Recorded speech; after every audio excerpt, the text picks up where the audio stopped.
How are you all this evening?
So far, and 2 online. So since they're here, we'll go ahead and start. If you want to unmute yourselves, I'll let you participate a little bit, and I'll play Socrates, and raise the question.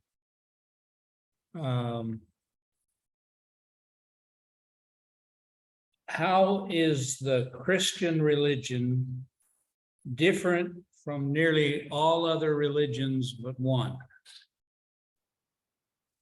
There's one person coming in.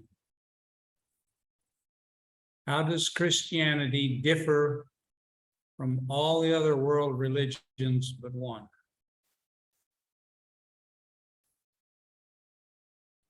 Good evening. Good evening.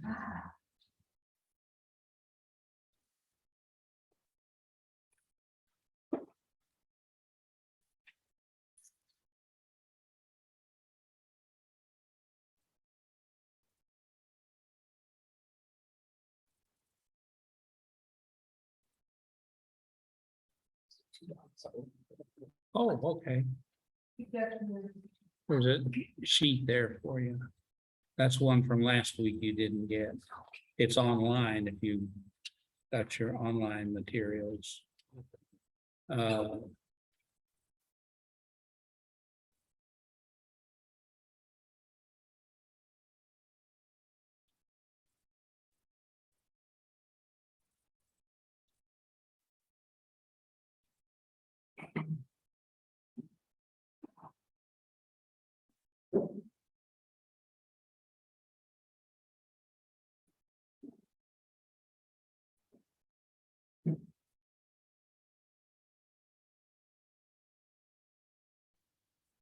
Christianity and Judaism are both religions that grow out of historical experience, not out of ideas. While, because it's much younger than some of the others, Islam has a rich history of its origin. Its origin, its historical basis is not nearly as significant to it as its ideas. But Judaism and Christianity are both thoroughly founded on the fact of historical experience. One could claim that they create this historical experience, and then you would have to ask why.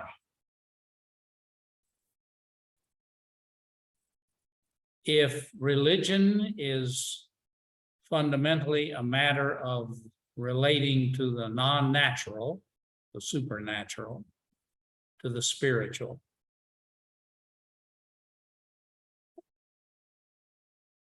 and how you do that by some process, activity, ceremony, and how you live in recognition of it and response to it, some kind of ethic.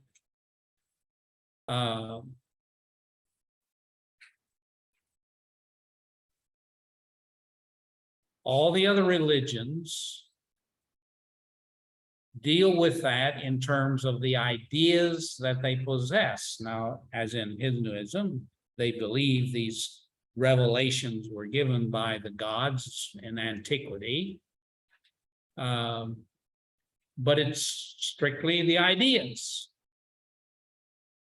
In the modern religion, such as Baha'i, this is a coalescing of ideas, values. But in the Jewish faith and the Christian faith, these values are seen as emerging from direct encounters with that spirit world.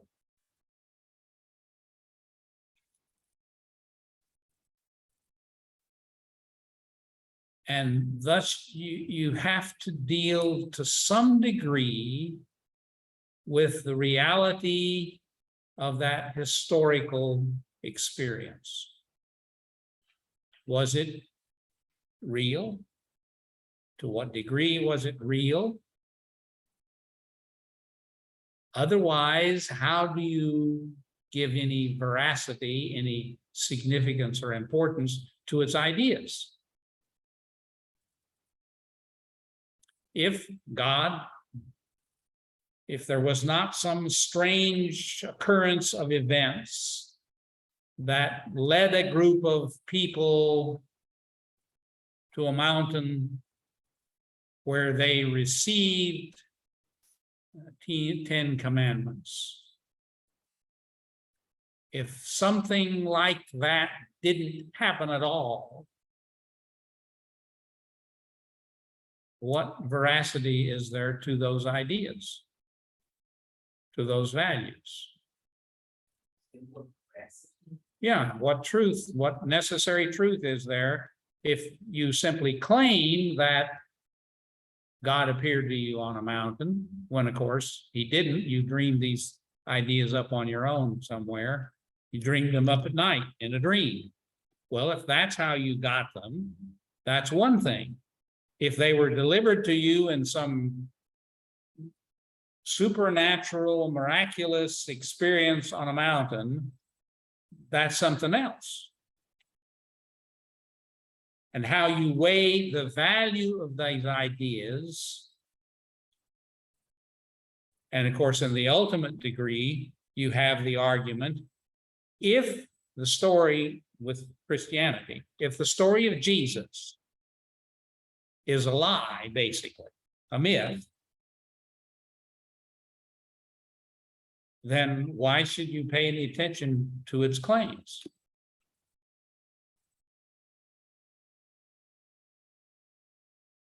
If the stories were made up to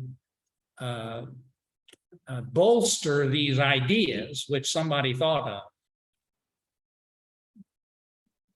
why are they of any more value than anybody else's ideas? However they were thought up, in whatever experience they were thought up in. But supposedly the story of Jesus, he had witnesses, right? Pardon? He had witnesses. Yes, of course. Of course. Yes. And there are all kinds of ways of supporting the historicity, the veracity of the stories. Those, of course, are disputed depending on who the person is. But the issue is, how do you separate any value of those ideas from the story?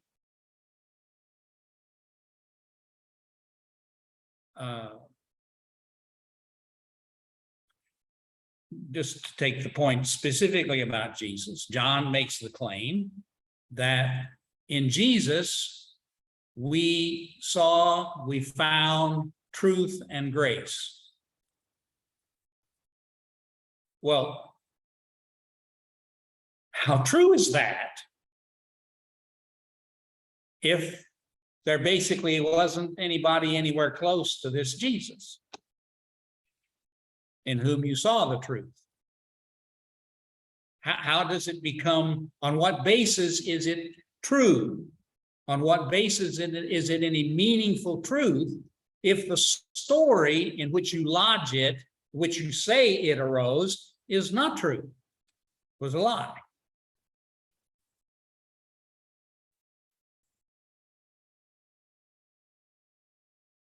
And so it's interesting that the author, Smith, in this book, takes some time at the beginning of the chapter on Christianity, not only to broach the topic of the historical nature of Jesus and of the New Testament that tells about him, but even of the whole idea of religion.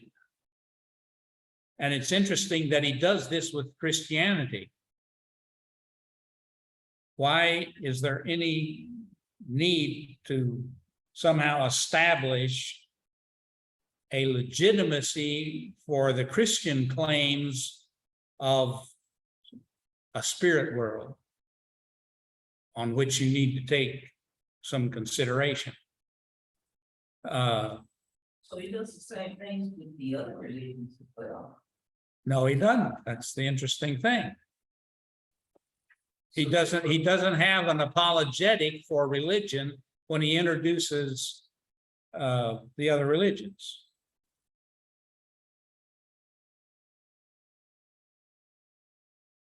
You'll Speak that. that's an interesting question. Why is there a need when you introduce the Christian faith to talk about what he does, this unseen world, and some real ground for believing that it exists? And notice he has a whole paragraph about that.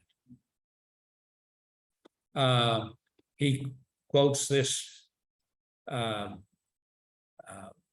astronomer who, after a lifetime of astronomy, astrophysics, and mathematics, who says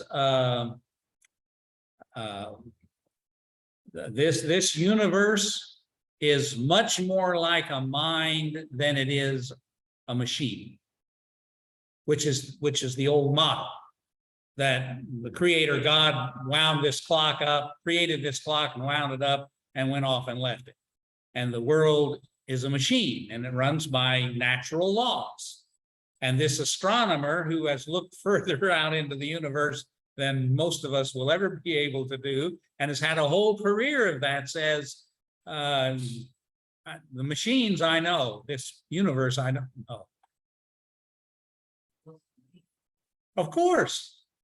And then he brings up that issue that some argue, even as a higher percentage, that it's a little difficult for an agnostic and certainly an atheist to say there is no such thing as spirit world as God in this universe, when the reality is, according to our current science, he uses the number 90%.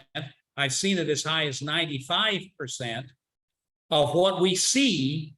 No, what we see can't be but 5 to 10% of what has to be in order for what we do see to work the way it works. And we don't even know what that is. I saw a T-shirt. I'm sure it was done by one of the Christian ministries at Texas A&M, because it had the A&M emblem on it. But the back of the church says, dark energy. Maybe not dark. Maybe not energy. But that's the current argument of science, that there's got to be way more out there than we and our machines have been able to sense in any way at all, or it won't work the way it's working. So how can you say that God doesn't exist? The historicity of Jesus, he talks about for a little bit, in light of the fact that since the early 1800s, there has been a significant wing of Christianity that has cast doubt on how historical the stories of Jesus are. I've insisted that to a great degree they are mythological. Certainly most of his miracles, because those things don't happen. You can't do those kind of things. And so these are These are miracles imposed by the story writers after the fact on Jesus. And the reality, of course, is that since these books were written 100, 200, 300 years after Jesus, you probably can't put much stock in what they say he said, even. That effort has had to back off to a significant degree in a number of ways, although there is still a significant segment. There are still significant academic pursuits involved in trying to discern on their criteria, what is authentic about Jesus in the gospel stories and what is fiction developed by the church in order to explain. For what we discussed at the beginning, how do you make what he said valuable if what we're told about him isn't true? Why is it valuable if the stories in which it's embedded aren't true? Now, religiously, you see, you could find great meaning and warmth in the fellowship of a church that did these practices and told these stories. If you weren't concerned about their being true, but why should anybody else be interested in following those stories if they aren't true? And so this writer, in spite of the fact you're going to see him very open to the other religious groups as he comes to them. In fact, there's even one in this chapter where he makes an apology for Judaism. He clearly stands on the side of the fact that with Jesus, you have to reckon with the stories we know about him, all of which are in our New Testaments. Now, the reality, of course, is there are a scattering of few other documents. The only one of any significance in terms of its entirety is the Gospel of Thomas. Finally, we found copies of it in pretty complete status. And so we have a smattering of other stories that you don't find in Matthew, Mark, Luke, and John. But while we know about a number of other documents, they're only fragments, pieces, references, quotes, that kind of thing. So when you're asking about Jesus, you have to pretty well live with what you have in the Gospels. And from there, he launches into his view of Jesus.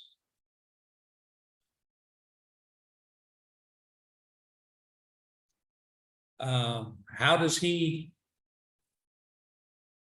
describe the fundamental character of Jesus and his ministry?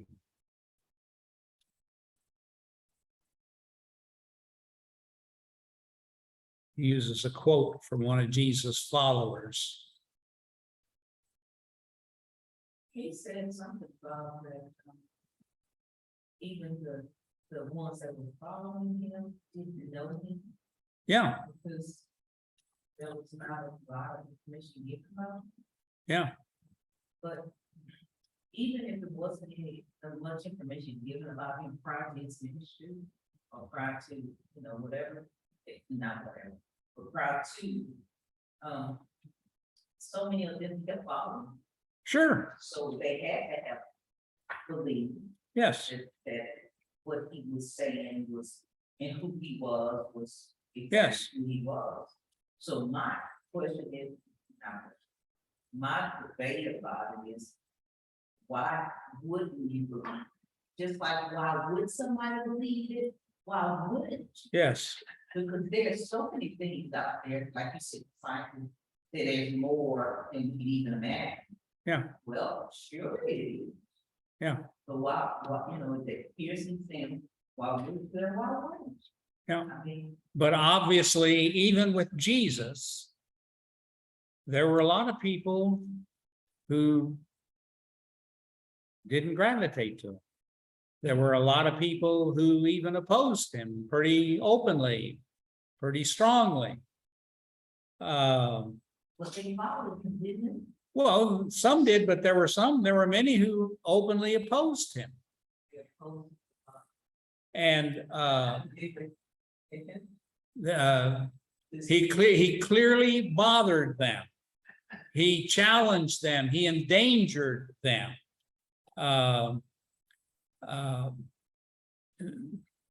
That's why they tried to eliminate him. He was too much of a threat. And so the question arises, you see, well, why did they feel threatened by him? What was there about what he was like, or what he did, or what he said that posed such a threat? And in particular is intriguing because in getting to the death of Jesus in the book, Smith even has the statement about his coming to the attention of the Roman authorities, and that led to his arrest and his execution. And of course, the story doesn't have that happening at all. He's not arrested and brought to an execution because the Roman authorities were interested in him. They got boxed into a corner by the Jewish leaders. This wasn't something they saw a problem. Even when they finally bring Jesus to him, Pilate doesn't see a problem. They see a problem. What problem did they see? What was there about Jesus that was so upsetting, so threatening? Crowds got bigger, larger, or people followed him. Yes. That was a threat to them, because if all these people are following him, there's a great possibility that, you know, they all go on this side. Yeah. Okay, let's explore that. What was Judaism like in Jesus' day? And he talks about it in the context of the proposals in Jesus' day to meet their problem, which he couches in political terms, subject to Rome, weighed under by exorbitant taxes. And he says there are 4 responses to that. So he's looking at this politically. I'm not sure that Rome was that big of an issue, because interestingly enough, Rome comes into Palestine by Jewish invitation. They didn't invade and take over. The Jews are involved in such an internecine war with each other that some of them go to the Roman commander and invite him to take control of the situation. It brings law and order to this situation. But he does notice these, quote, 4 groups. Remember? He talks about the Sadducees, the Pharisees, the Essenes, and the Zealots. And the reality is, that's only because those are the ones that get named by Josephus and some of the early Jews. It appears that the situation was far more fragmented than that. And we don't really know a whole lot about any of them for that matter. We know the most about the Pharisees because they're the ones who survived the destruction of Jerusalem and then the destruction of the exclusion from Palestine, and create modern, well, Orthodox Judaism. And when we get to Judaism, we'll touch on this just a little bit. The reality is that Orthodox Judaism is as different from biblical Judaism as Christianity is. That's not quite as easy to see, but in reality, they reformed Judaism as radically as Jesus did.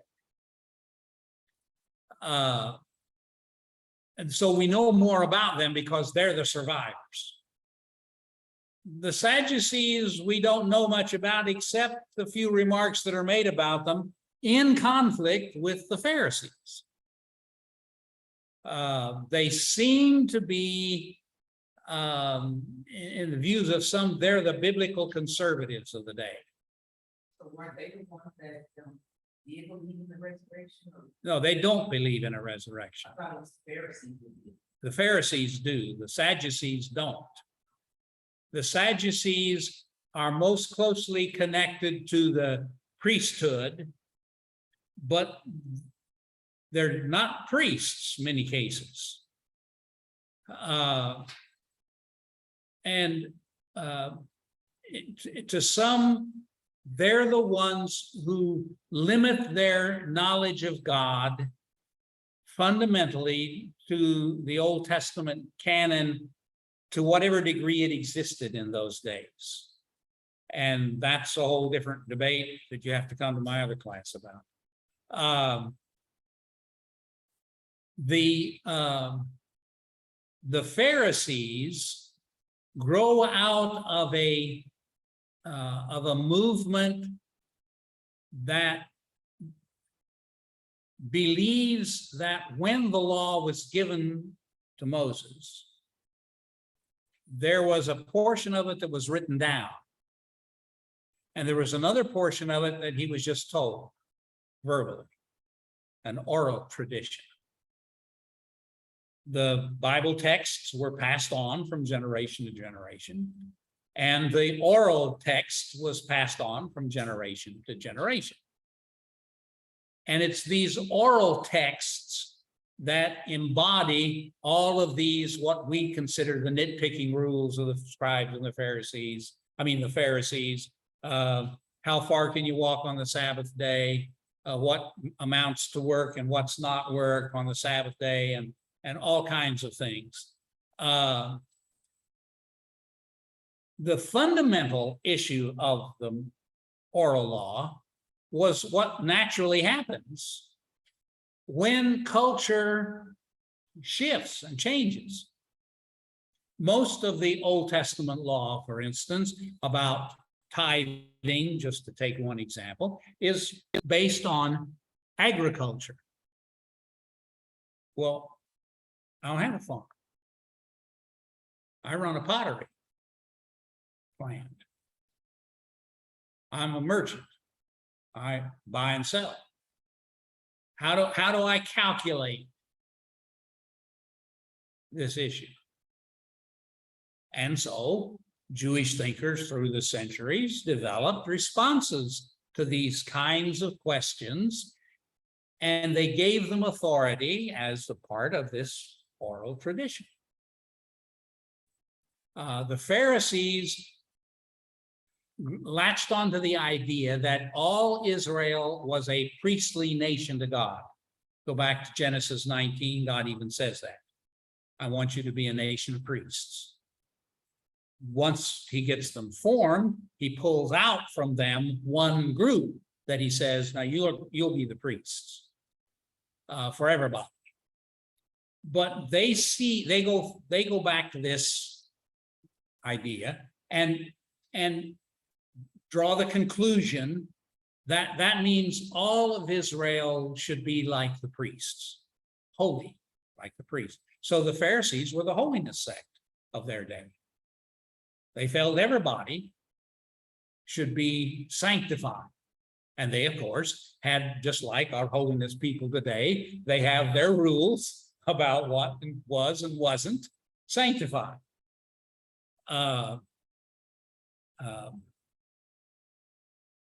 Smith characterizes them that this is their response to the situation, that in order for God to rescue them from Rome, they've got to be holy enough.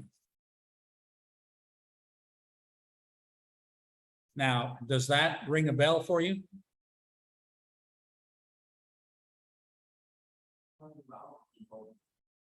That in order to be saved, I got to be holy enough, which the great Pharisee Paul says is backwards. You can't be holy enough to be saved. You have to be saved to become holy.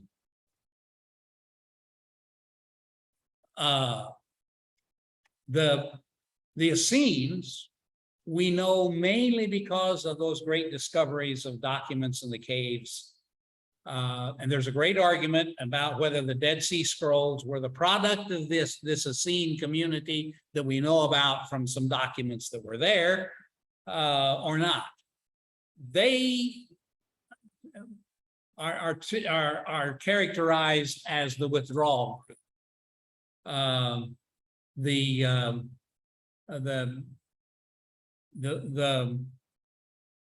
The world is too wicked. We got to withdraw and create our own closed communities where we'll be safe. The Zealots, nobody knows whether they were really an organized group. They eventually, well, people eventually organize enough to raise an actual revolt against Rome, and they, of course, lose badly. In fact, they do that twice, once in 70, leading up to 70, and then again in the 130s, they do it when they're beat badly again. And in the first, in 70, the temple is destroyed, and a lot of the city gets rubbleized with it. When Rome conquers them, kills off those rebels in 134, they totally demolish the city, fill it full of dirt, cover it over completely, and build a whole new city. From which all Jews are excluded with a death penalty. Yes, yes. Yeah, well, typically in the ancient world, even if the whole city wasn't destroyed in a conflict of some kind, they would frequently, what was left, they would knock down and level it and build. That's why you have these mountains with layers of the city. And the reality is, you go to Jerusalem today, you won't walk where Jesus walked. You're about 30 feet above where Jesus was. If you find one of these secret homes that have found that there was a way under their house to dig down and get down 30 feet, you might get down there, but most of the place is way above where it was. To what degree they were in Jesus' day an organized group, or whether they were just a bunch of people like we know some here in our culture today who are revolutionaries. They're going to throw off those bums, take up arms against the authorities. And then Smith presents the idea that Jesus then is a fifth alternative. Now, how does he contrast? Why does he show this extreme polarity between Jesus and the Pharisees? Where is their disagreement?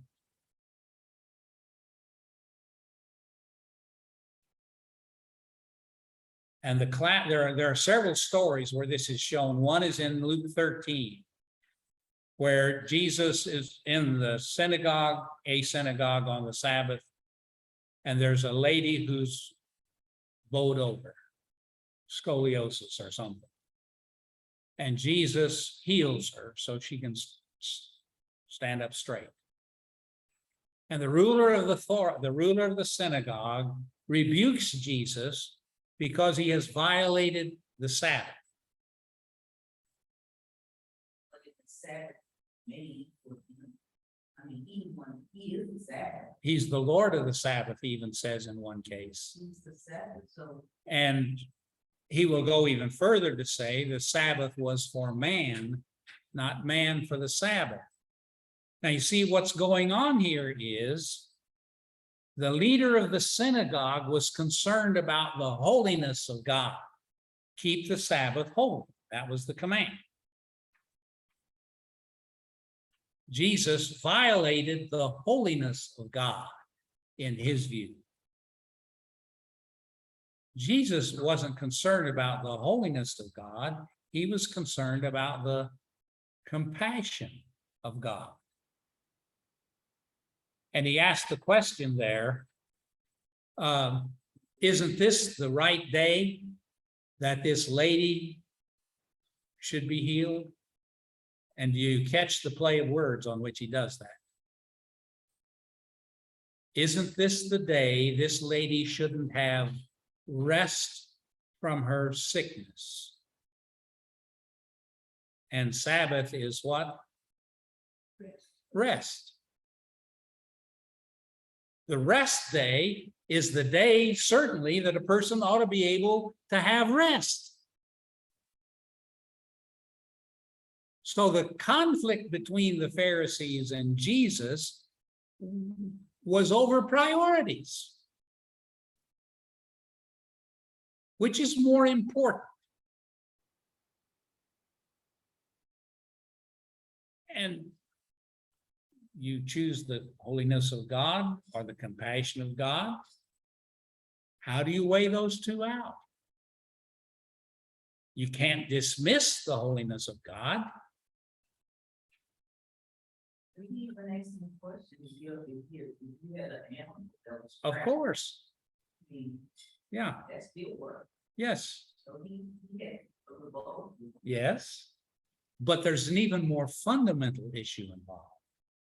And I do this in one of my classes. I have a one-page article on the holiness in which the writer probably has 50 scriptures that he refers to about holiness. And I have the students read it and I ask them what's wrong. And of course, there anything wrong. All the passages of scriptures he quotes are there. And his explanation, short, quick explanation of those is all true. Only problem is he never refers to Leviticus 19, which is called the holiness code because that's the passage where God repeatedly says, you should be holy, for I am holy. Now, your homework, you can go back and read Leviticus 19, and you'll discover that the first 3 or 4 things at the beginning of the chapter are about sacrifice, by Sabbath, I think, and maybe the tithe. All the rest of the chapter is about how you treat people. The blind, the poor. The holiness of God encompasses his compassion.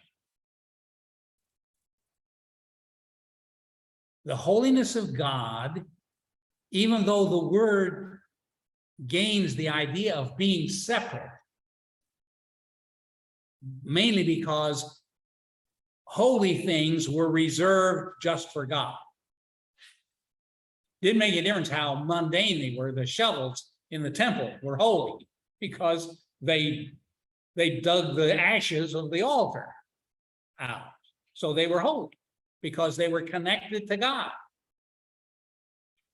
But the holiness of God, the otherness of God, the distinctiveness of God is he's the God who cares. who loves, who rescues, who saves. That's true with the word righteous. That's another class we deal with. The righteousness of God is the righteousness that rescues. So what is happening is with the Pharisees and much of Christianity later on even, is that we truncate the holiness of God. We put the holiness of God in a box. Yeah, this is what holiness is. And so in my example before, here's this guy's whole article about what holiness is, how you ought to be holy. And if you lived holy, then you shouldn't do this and you should do that. And he never once refers to the one chapter where God talks about holiness most, which has nothing at all to do with religious affairs or moral activities or whatever. It has to do with how you treat other people in a loving, caring, compassionate way.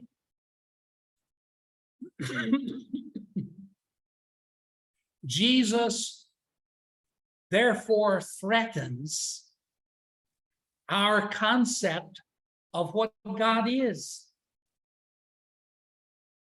And I actually experienced this one time. And I have no idea what was involved. It was a Bible study I led one Wednesday night in a church. And for the life of me, I tried to figure out what in the world was the point, but I couldn't. But anyway, when the service was over, this lady comes by and she looks me right straight in the eye and she says, "Don't you ever do that to me again."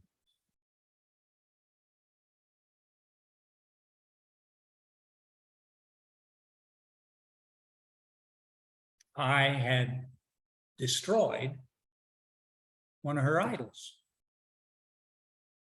She knew it. I didn't. She wouldn't talk to me about it. She wouldn't explain. But I obviously, in my conversation, had broken one of her idols. Something about the way she understood God to be, I destroyed. I saw it happen one time with a young man who was preaching. And he started out on the story of Mary and Joseph, Christmas story. And he barely got into the story when suddenly he stopped. And he said, I can't go on. And he sat down. And he wouldn't talk to me about it either. But I know what was happening. It finally dawned on him in the midst of telling the story that Mary and Joseph were having to respond to direct intervention in their lives by God. And they didn't have the Bible.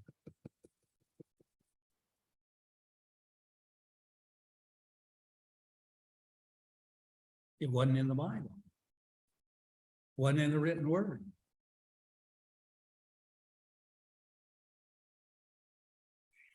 And if you see your understanding of how God reaches out to people is limited to absolutely solely the Bible,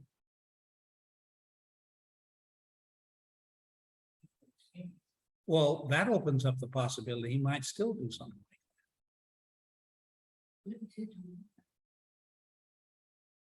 Just the Bible. Question about that. Yeah. It can't be limited just to Bible. The Bible is just the written word. Yes. It has to be limited to Jesus, God, he's the living word. Yes. So it can't be limited. Of course. Of course. But there are traditions, you see, and he grew up in one where it's the Bible. In fact, there is a group that he was close to that even believes the only way the Holy Spirit works is through the written word. They don't even understand the Spirit as a working reality in our lives apart from the written word. And he came from that kind of tradition. And so the idea that here were people who were having to relate and respond to God without the written word blew him away.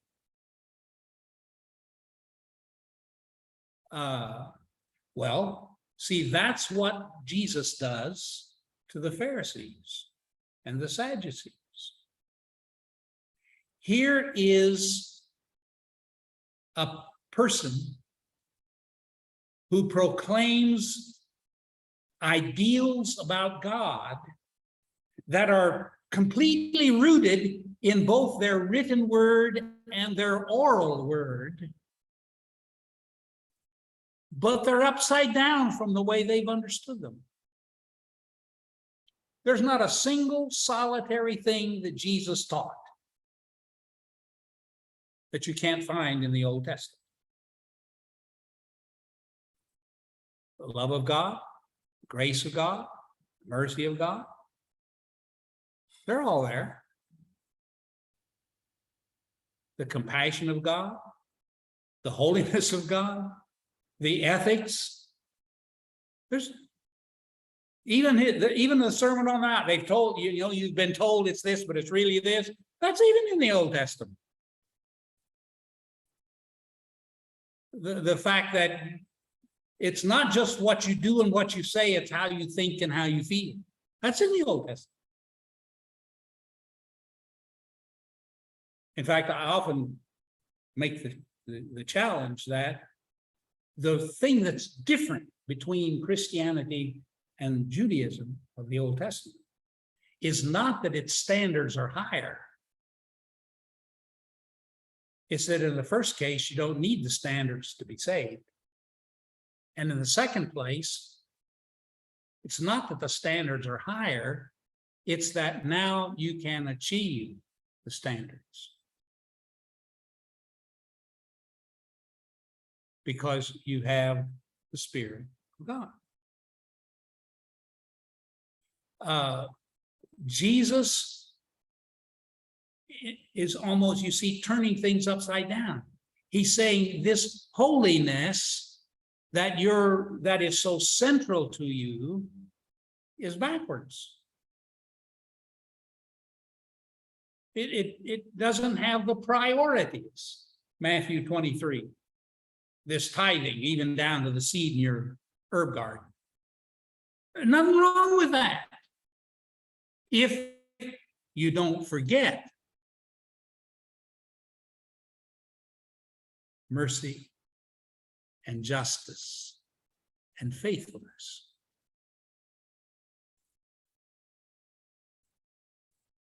But if you see all your marbles are over here, and somebody says, wait a minute, you got this backwards.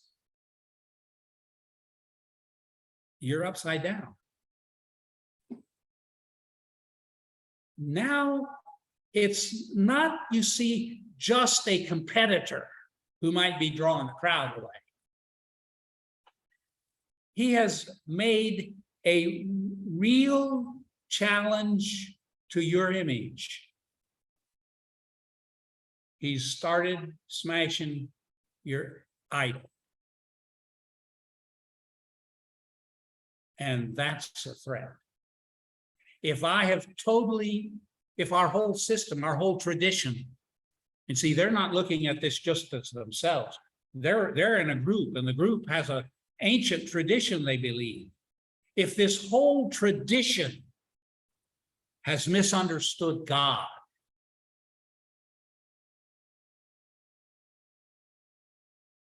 it's not just me that's going to be in trouble. All my ancestors.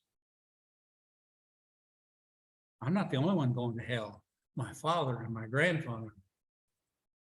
Just try this, you see. You ever have the experience of dealing with somebody over some significant Christian doctrine or practice, and they're having to try to see this in a totally different way, and you see that this becomes, you see, not just a concern for them, but for mother and grandfather and generations back, because if I'm wrong, they were wrong.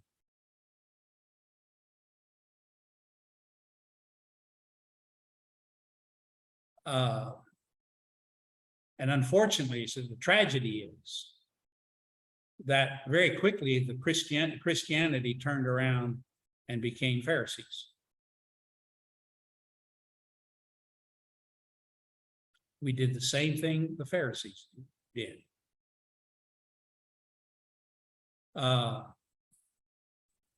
So Jesus is a real threat to their understanding of what the character and the nature of God is.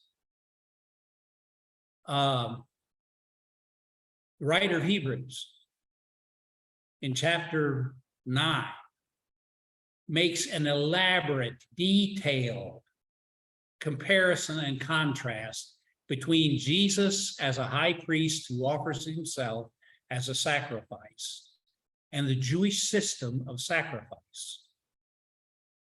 And then the writer says in chapter 10, he puts on the lips of Jesus Psalm 41, Psalm 40. Sacrifice and offering isn't what you wanted, so I came to do your will.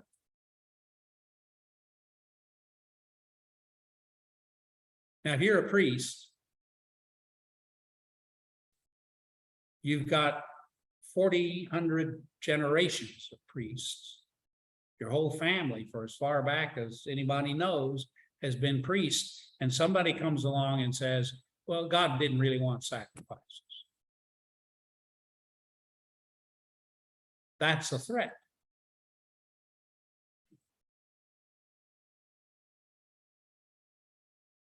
And they couldn't live with that threat. So they killed him. And guess what happened?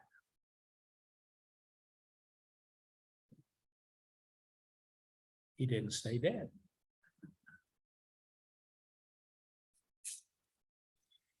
Peter on the day of Pentecost says to the people, folks, you know about Jesus. You know the things he did. Wasn't a thing bad that he did, not a thing wrong that he did. He was always helping people, and you know about all the things he did. But you killed him.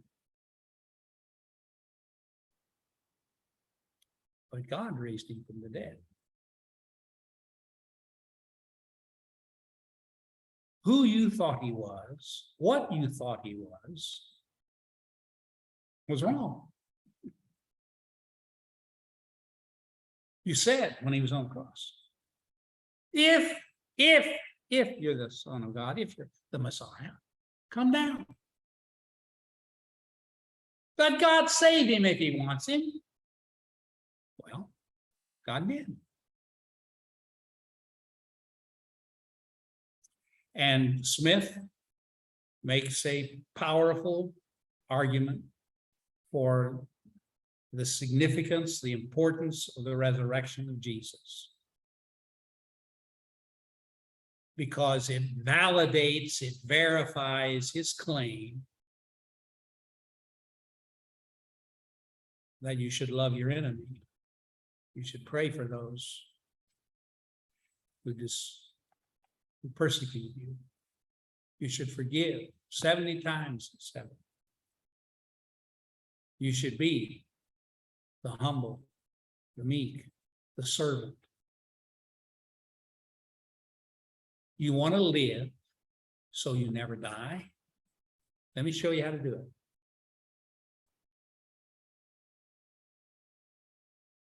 Even if you die, even if they kill you, even if you let them kill you, you won't stay dead.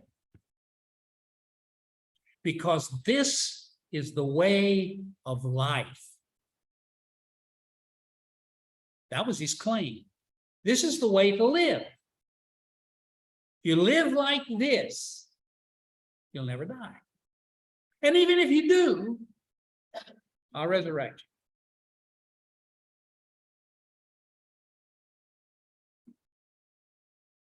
you. And that changed everything. And that's the basis upon which the Christian faith sprang forth. In the book of Acts, you'll discover a very interesting thing in contrast to much modern preaching, especially among us conservatives. They hardly ever talk about the death of Jesus. You killed him, he died. That's it. God raised him from the dead is the point. The story of Jesus doesn't end with his death.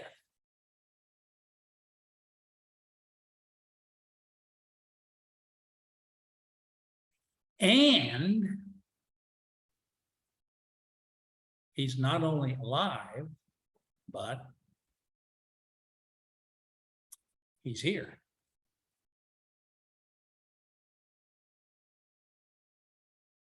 He didn't resurrect and go away. He's here.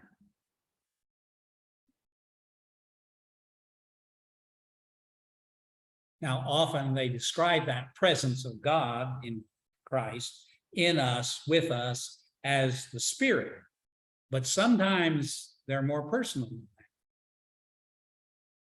Christ in you is your hope of glory, Paul wrote. There's an interesting passage in Acts 13, I think it is. No, maybe 17 or so, where Paul and Silas start out on Paul's second missionary journey. And in one verse, it says, the Spirit prevented them from moving. And the very next phrase is, the Spirit of Christ prevented them. There's a clear consciousness that this community that emerges is the body of Christ. He's not out there. He's right here. Here's his hands and his feet, his eyes, his ears, his mouth.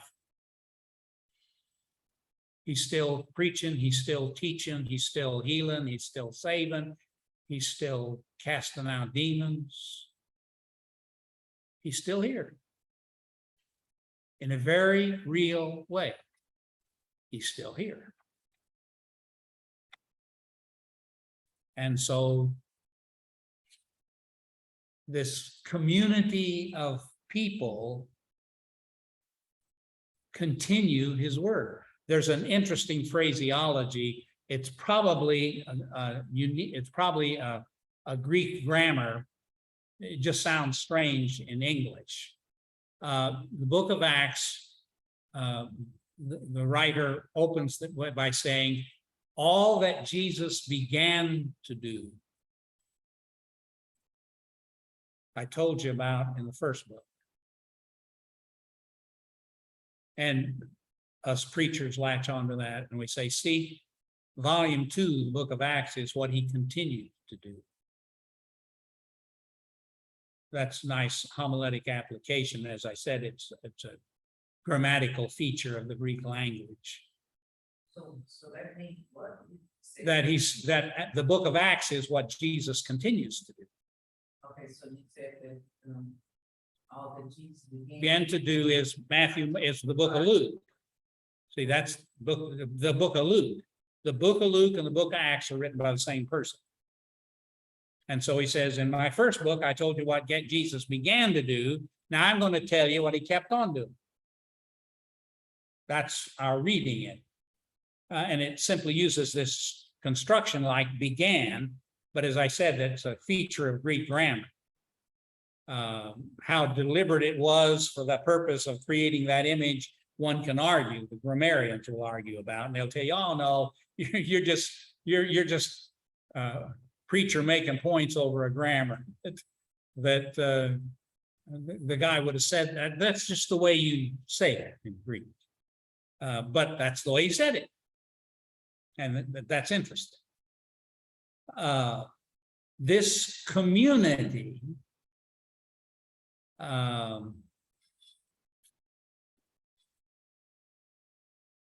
sees what happened in Jesus, what was done by Jesus, what was taught by Jesus as significantly normative for a whole new way of relating to God.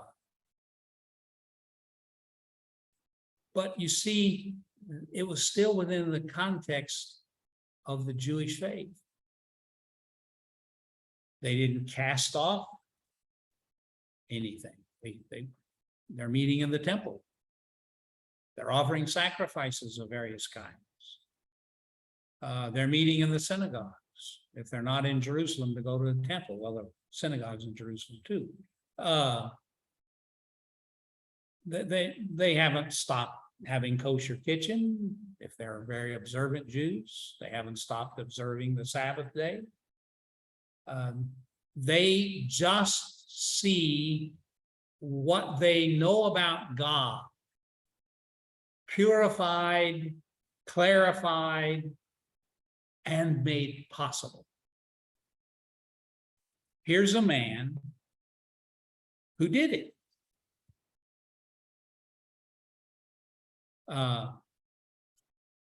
We don't know anybody like that. There's never been anybody like that. And so he became the source of their new faith. And from there, it just exploded. None of those cases of making a point where the point may not actually be there so much. Do you remember how Smith elaborates on what this group called themselves?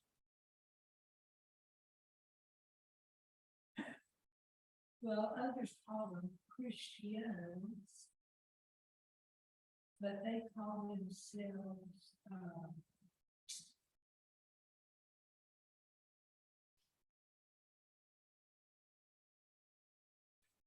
the ecclesia, right, ecclesia. the called out, the gathered.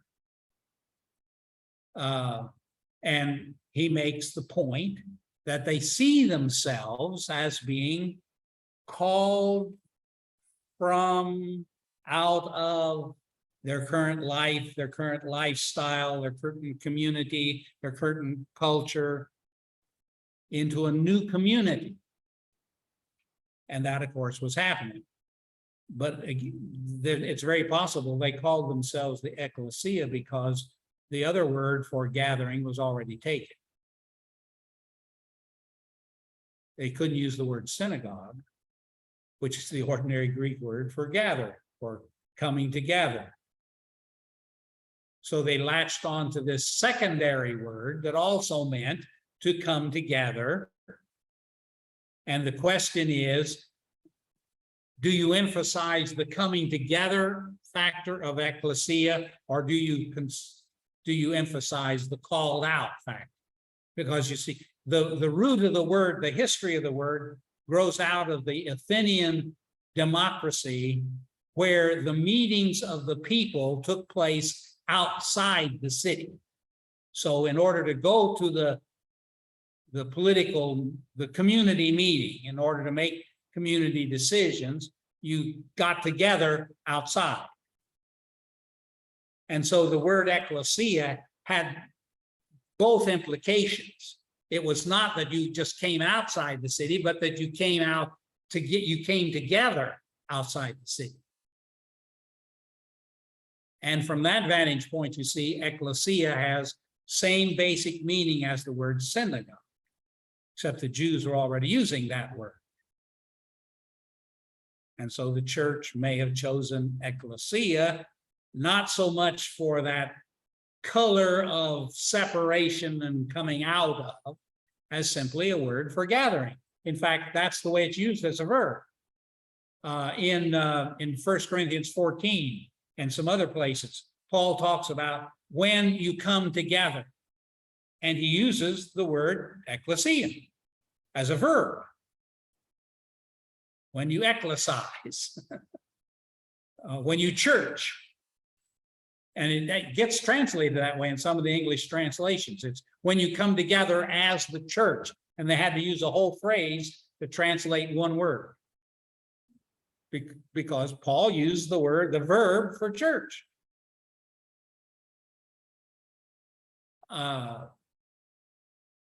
This community has a great hearing.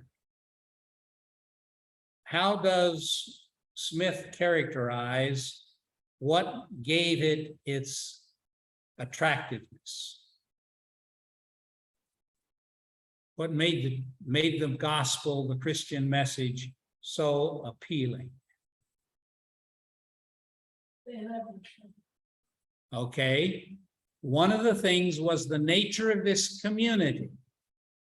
These people took seriously the life of Jesus as an example.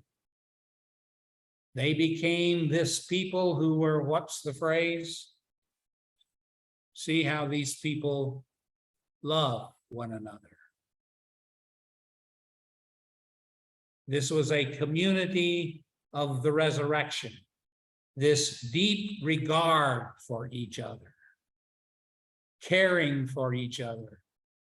Acts 4, they sold their possessions. Nobody ever had a need.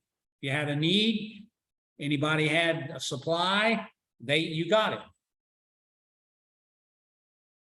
So you could give, because you could give everything away. Because if that left you destitute, your brothers and sisters were going to bring theirs and care for you. So you could afford to go bankrupt. You could sell everything you had and give it to the poor, because the community was going to take care of you. They weren't going to leave you alone. Absolutely. Yeah. There's a story of one of the early popes who is involved in much of the building of St. Peter's. And one of the celebrations they're having, dedicating part of it, he says to one of his underlings, theologian guy, well, we sure can't say like Peter and John, not silver and gold we don't have. And the theologian immediately responds to him and says, yes, and we can't say, get up and walk either. One of the tragic hypocrisies of the church has been our loss of that genuine mutual care. And given the wealth of American churches, it always struck me as a horrible example that we could have a solid American church enthusiastically supporting these missionaries in whatever country it is. They could send us a letter about the tragic natural disaster, earthquake, floods, whatever that they had, and how devastated the country was. We might take up a little offering and send a little bit. They were our Christian brothers and sisters. Some of them we knew by name. The missionary had, shown us pictures of them, and names were on them, but they were 1,000 miles away. And of course, one of the things that bugs me most about the megachurches of America today is there aren't very many megachurches who are going out of their way to care for the little churches that are around them that they drew their people from. Why do you think that the churches feel like, you know, I've got to get. Yeah. But don't get it. Yeah. Know that. Well, and you see, You know what you did. and the reality you see is that the giving in the New Testament that's talked about for the church, there's only a couple of references to giving to care for the leader. The fact that you know, if he's sharing the word with you, then you ought to share what you got for him. But there aren't but a couple of those. All the rest of the stuff in the New Testament about giving is about giving for needy people, not for running the church, building a building and putting cushions on the seats and all that kind of stuff. It was for people who had need. There was in this message of Jesus unbelievable hope. Paul writes Timothy about the fact that Jesus brought life and immortality to light. Before Jesus, what evidence was there that you had any hope after you died? Now, the Greeks believed we were eternal. We were going to live off, a spirit was going to live off in some spirit world forever. Whatever that kind of world would be, and whatever that spirit was. But what evidence was there for that? Jesus brings a hope that's unimaginable before him. And Smith shows three other things that the Christian message brought. Question from Smith on page 338. He was talking about in what sense there is salvation apart from the body of Christ. Yes. Yes.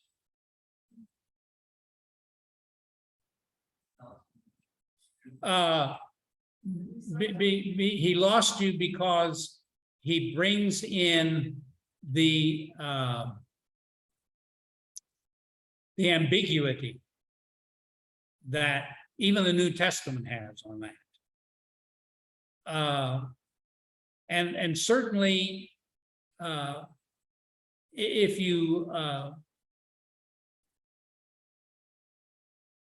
you have any reluctance to accept absolutely, wholeheartedly, completely, without any question, Peter's statement, under heaven there's no name by which we can be saved but the name of Jesus.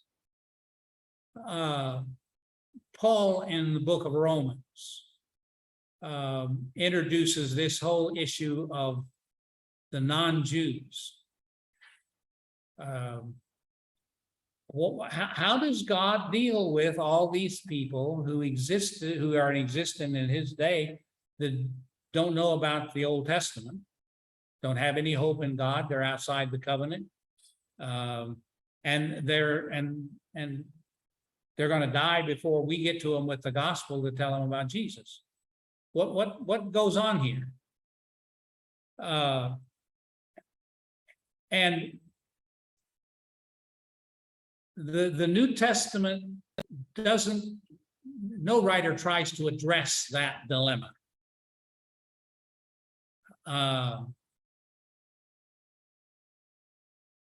And the only way that I know to deal with it is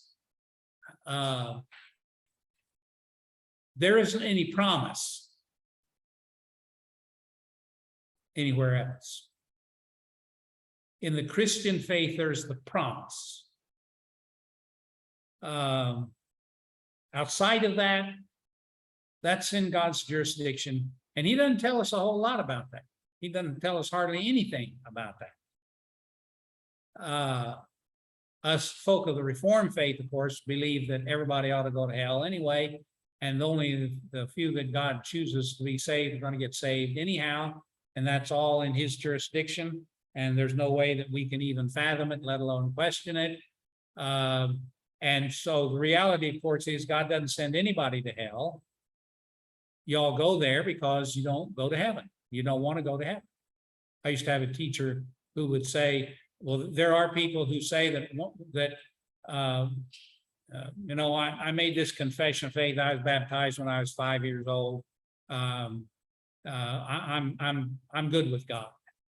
And doesn't make any difference how I live. And his response was, well, Christian faith may be a solid once for all transaction, but God's not going to make you go to heaven if you don't want to. And of course, see, that's the original story.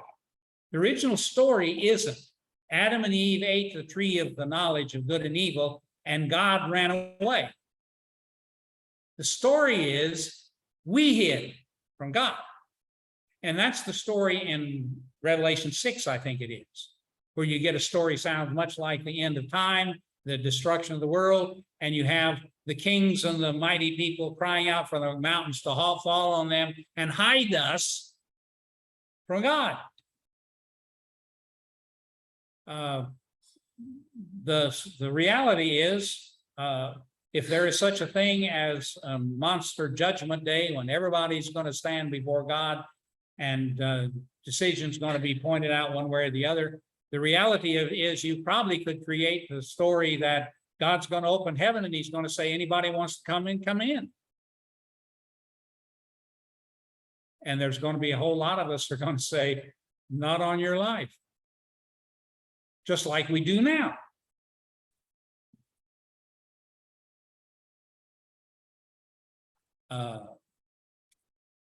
The gospel story, Smith argues, brought great relief from fear and guilt and ego.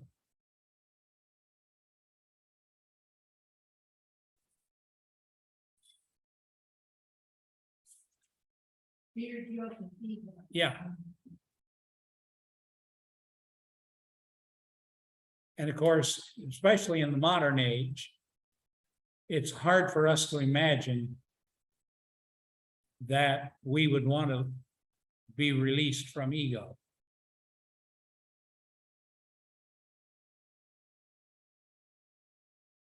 But all you have to do is look around a little bit and you can see how ego destroys.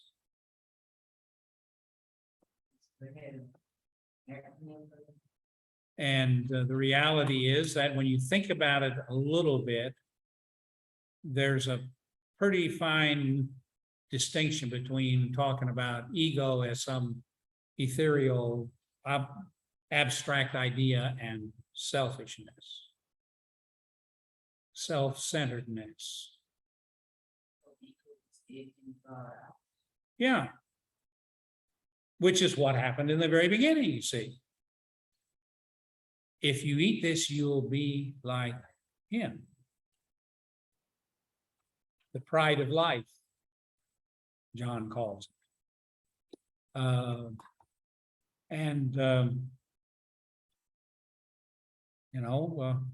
Those of you that have had kids, what's the biggest, most frequent point of tension between you and your children?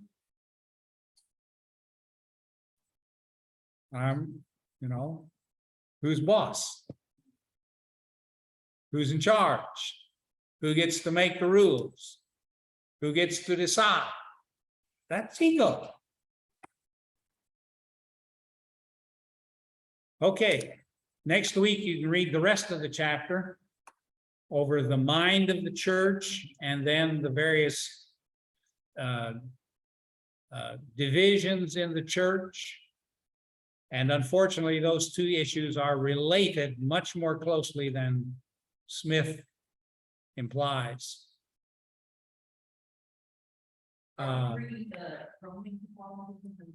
Yeah, Roman, Eastern, and Protestantism, and the mind of the church, which is the beginning of what leads to these divisions.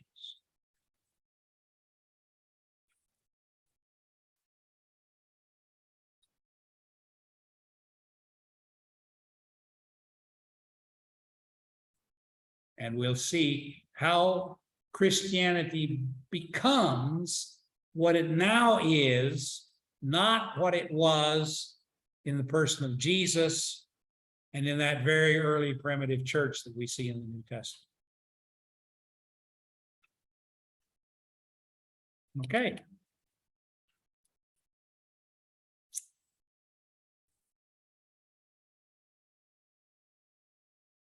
Question for you is, you know, in instead of, you know, how we get our grades, you know, the notes and stuff, in part. I'm speaking for me. Yes. Well, could you say a lot? Yes. Say it fast, and I'm trying. Yeah, and I'm not weighing how many or how voluminous your notes are and how sparse your notes are. I'm like trying to get it, but I have to. I understand. Yes, I understand. And that's not my concern. I take my notes on Word. Yeah. Yeah, So at the end of the semester, don't think I'm giving. no, I don't want it back. I just want to see it. I just want to see what you did. And my major push is not even necessary to see that.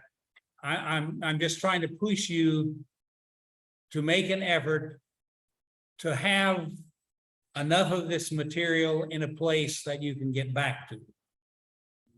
When it occurs to you, hey, we talked about that, and there's a place where you know that it is because it's in a book, it's in a notebook, it's in a file drawer. You scanned it all into your computer, and you can refresh yourself.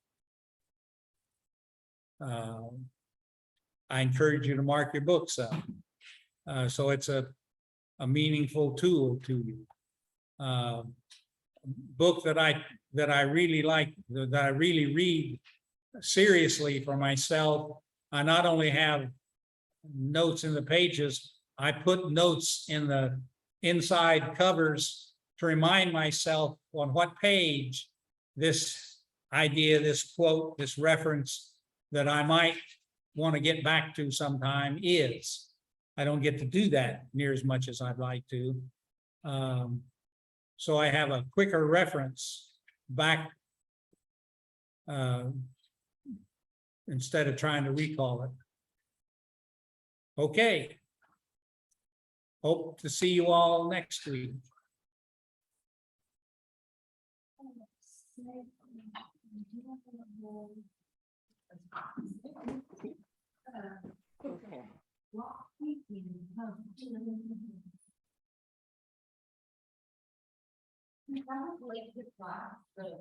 I don't know if you went over this or addressed it. No, I didn't. Okay, so it's just homework for next. Yeah. Well, actually, it was homework from last week. month? Yeah, I think, let me see, make sure that I'm talking about the right paper. Yesterday? Yes, Oh. yes.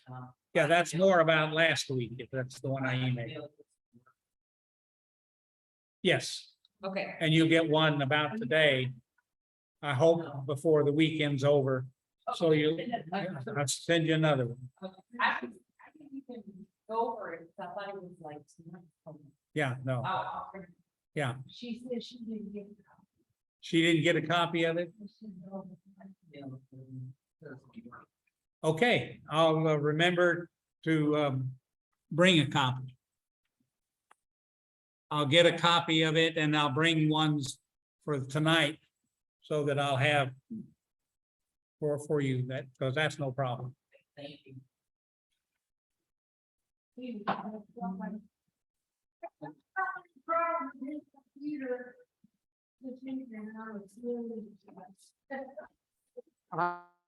And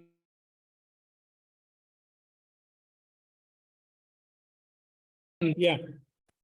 I was trying to email to some of the newer students. I ended up with 4 new people. And I was trying to give them this sheet that I handed out tonight. And my email wouldn't take it. It didn't even recognize the document by that name in my computer.